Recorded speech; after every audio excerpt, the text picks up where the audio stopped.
Oh my god, I can just see the comments right now on this review. It's gonna be divisive just like the game, so fuck it, let's just do it. If you haven't beaten the game, this review is gonna have a lot of spoilers to it, so hey, beat this game before you watch this. If you're not gonna beat the game, well then more power to you, just watch this anyway. Also, if you like what I'm doing here and wanna see more, hit the subscribe button, it really helps me out. But anyway, let's get into this review. So The Last of Us Part 2 is the follow-up to the critically acclaimed game The Last of Us. So in this game, you play as two different characters. You play as Ellie, but you also play as a new character, Abby. And she's like the She-Hulk. She is built like a fucking brick house. And with this story, it's more of a story about revenge and getting back at the people that have wronged you in your life. And it shows how much revenge takes a toll on each character in this game. With Ellie, she wants to get revenge on Abby mainly because Abby took a golf club to Joel's face. Abby wants to get revenge on Joel because he killed her father, who was going to operate on Ellie to make a cure. My favorite part about this game was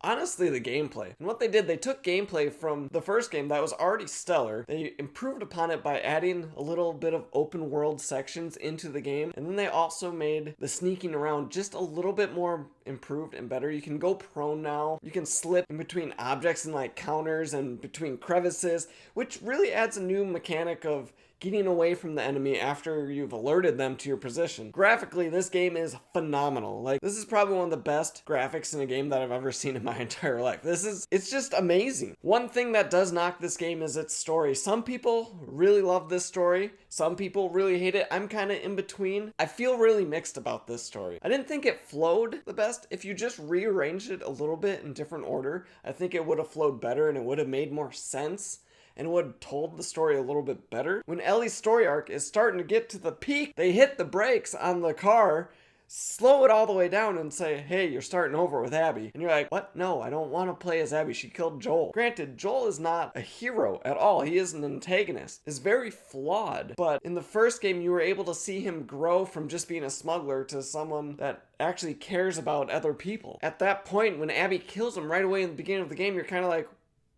what the fuck? So granted, I know what people are saying. Joel's not the greatest guy. But when midway through the game you have to play as the person that killed him, you're kind of pissed off about it. So because of how they tell the story has a big pacing issue. It makes moments that should matter a little bit more not matter as much, which kind of sucks. I do have to say, the Santa Barbara level, holy shit, that was probably one of the best parts of the game. I don't know if it was just because it was a change of pace from the dark, rainy Seattle, but Santa Barbara was super fun to play. I do have to agree with a fellow YouTuber, Jeremy Johns, who also reviewed this game. He said this should have been a third game, which it doesn't feel like a second game. It feels like we're missing the point of when Ellie finds out that Joel lied to her. That could have been a whole game of Ellie going back to the hospital, figuring out the clues and piecing it all together that Joel in fact lied to her. But instead we get a cutscene, which it's a really well done cutscene, which this game has a lot of. Like, you're not going to go wrong with this game. The acting is phenomenal. But I wish you could have played